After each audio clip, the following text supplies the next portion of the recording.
La météo agréable qui nous a accompagnés ce week-end a réjoui les organisateurs des nombreux événements qui ont eu lieu. Des promenades, des fêtes, du sport, du dépaysement, il y avait comme un air de vacances. Retour en images.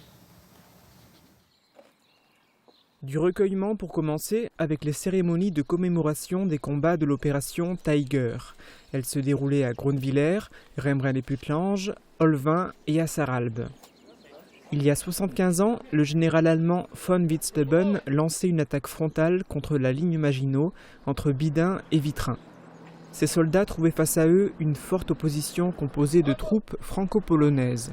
L'UNC de Sarralbe et les municipalités où se déroulaient les cérémonies ne souhaitent pas que ces combats tombent dans l'oubli.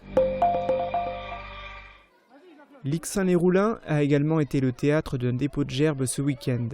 Lors de la fête du village, hommage a été rendu aux morts de la commune.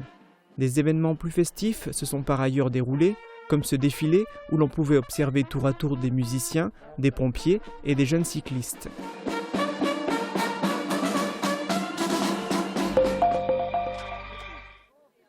À Frauenberg aussi, il y avait des groupes, 2 précisément, qui proposaient des animations médiévales, les Compagnons de la Branche Rouge et les Troubadours d'Aliénor.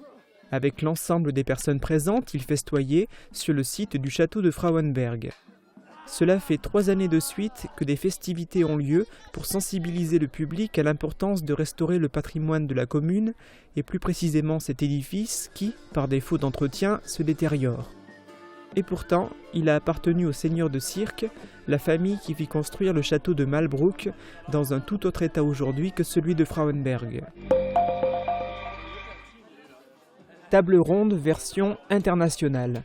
Les tableurs sarregueminois accueillaient ce week-end quelques 70 homologues étrangers, des tableurs venus de Hollande, de Norvège, du Danemark, de Finlande, de Belgique et même du Népal.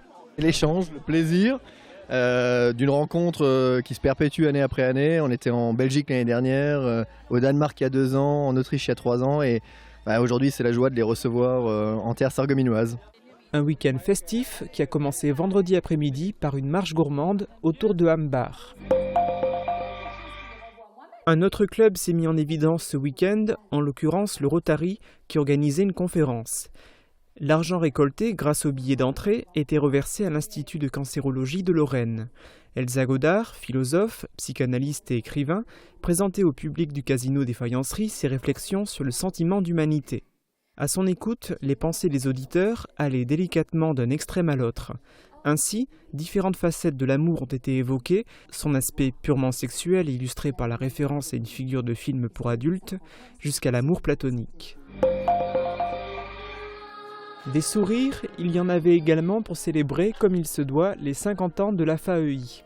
Les festivités se déroulaient simultanément sur 2 sites, à l'IME-le-Himmelsberg et à l'ESAT-la-Ruche. Entre autres personnalités était présente Christelle Prado, la présidente de l'UNAPI. Elle a félicité le travail réalisé en un demi-siècle par l'association familiale d'aide aux enfants inadaptés de la région de Sarreguemines. La FAEI mène des actions appelées à se poursuivre. J'ai beaucoup d'espoir dans la vivacité des associations locales, leur capacité à travailler avec l'ensemble du tissu social local. La chanteuse Erza est également présente samedi.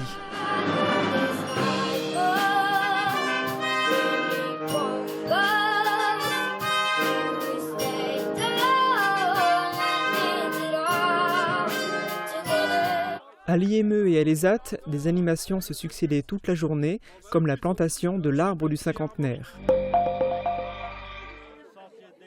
Blies-Gersbiller aussi était à la fête. De nombreuses personnes étaient présentes lors de l'inauguration de l'arboretum de la commune. Les travaux nécessaires à sa création se sont achevés à la fin du mois de décembre. La surface de cet endroit, mettant en valeur l'écosystème local, est de 4 hectares environ. Un cheminement piétonnier, accessible aux personnes à mobilité réduite, permet de découvrir les 119 essences d'arbustes ou d'arbres présentés. L'inauguration de l'arboretum coïncidait avec la tenue d'un traditionnel symposium de peinture organisé par la communauté d'agglomération Sarreguemines Confluence en collaboration avec les artistes de l'association Les Peintres de plein air. Ces derniers ont été inspirés par les monuments de la commune de Blies-Gersbiller au moment de réaliser les tableaux. Il y a des traditions auxquelles on se prête bien volontiers, comme la levée du pavillon bleu d'Europe par les élus et les membres de l'association Lorraine. Pour la 13e année consécutive, cette distinction a été accordée au port de plaisance de Sarreguemines. Elle sanctionne la qualité de certains critères, comme l'accueil, l'environnement ou la gestion des déchets.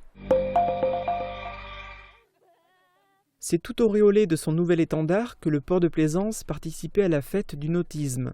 2 journées de découverte de la plaisance, dont la date est fixée au niveau national. Samedi et dimanche, des visiteurs ont pu découvrir les installations sarregueminoises et naviguer sur la Sarre. Ils profitaient d'une ambiance conviviale et décontractée. La fête du nautisme se déroulait également à Großbiederstorf. La présence d'un canoë à 9 places a su séduire le public, tout comme celle du toboggan qui a ravi les petits. Les personnes qui sont allées ce week-end à l'espace Jeux et Loisirs de Großbiederstorf ont pu découvrir l'exposition rétrospective Patchwork réalisée par les membres de l'association Culture et Loisirs. Elles se réunissent régulièrement pour réaliser ce type d'ouvrage. Certains aiment le patchwork, d'autres le football, et les amateurs de ballon rond ont été récemment gâtés à Sarreguemines, avec la rénovation du stade de la Lembar et la création du stade des Faïenciers. Ces 2 terrains ont comme point commun de proposer une surface de jeu synthétique et d'avoir été inaugurés le même jour, en l'occurrence hier. Si certains participants ont trouvé quelques instants pour effectuer des tirs au but, l'heure était plutôt au discours et aux cérémonies sur ces 2 terrains. Pour regarder des matchs de football, il fallait se rendre à Ambar où se déroulaient les finales du Challenge de la Casque. Des 4 équipes encore en lice, 2 se sont retrouvées en finale, SOI Plein 2 et Sarreguemines FC 3. Les Faïenciers ont remporté le trophée après leur victoire 2-1. Après l'effort, le réconfort. Les amis du Goutte-Bruneux invitaient le public à leur traditionnel repas. Entre 250 et 300 personnes sont venues.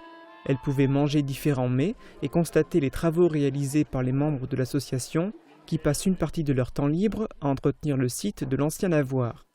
Ainsi, cette année, ils ont réalisé un chalet en bénéficiant d'un cofinancement de la municipalité.